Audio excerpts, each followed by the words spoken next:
From UFOs to ghost and psychic powers, history is riddled with unexplained events. You can turn back now and learn the stuff they don't want you to know.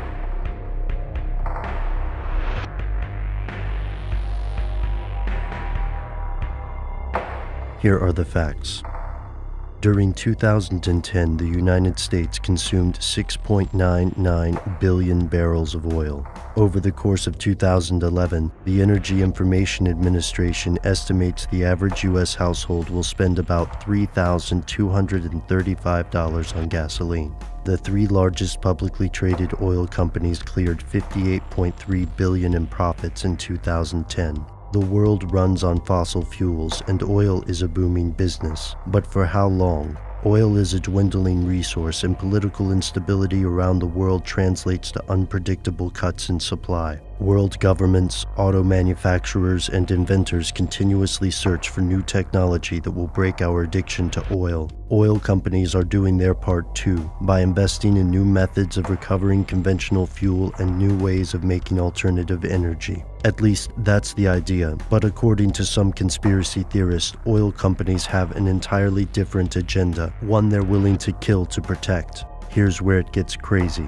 Tom Ogle claimed he was only 19 when he began making radical improvements in the conventional combustion engine, the vapor fuel system. This system did away with the car's carburetor system entirely, instead using water to vaporize fuel and, he claimed, drastically increased the amount of energy derived from gas, resulting in fuel efficiency of up to 100 miles per gallon. The newspapers of the time flocked to hear his story, and in 1978 he famously took a car full of scientists on a ride from El Paso to Las Cruces with 2 gallons of gas in the tank of his souped-up 1970 Ford Galaxy. They returned with gas still in the tank. In interviews, Tom Ogle appeared confident and self-assured. He patented his invention and had the vehicle investigated twice by experts Frank Haynes Jr. and Richard Hearn. But things started to go wrong, and very quickly. The first hint came when the patent office notified Tom that a very similar patent to his device already existed.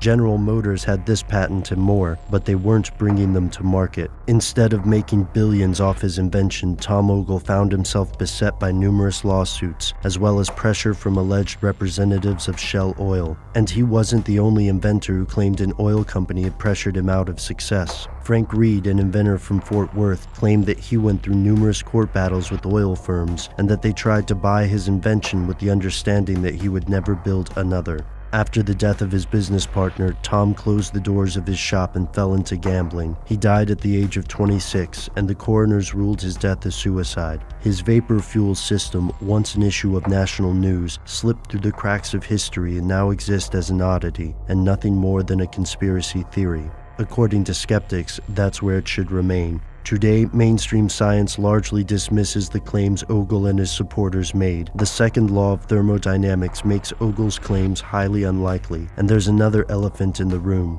If the system really works and the patent is public, then why aren't more people building their own? In the 2008 documentary Gas Hole, a retired mechanic named Ernie Pierce recalls how he built a similar device and was intimidated by thugs he claims were from the oil companies. He abandoned the project. At the present day, Ogle's invention remains controversial. Is it an overblown, largely useless contraption based on pseudoscience? Or did Ogle figure out something startling and new about the combustion engine? Something the oil companies don't want you to know.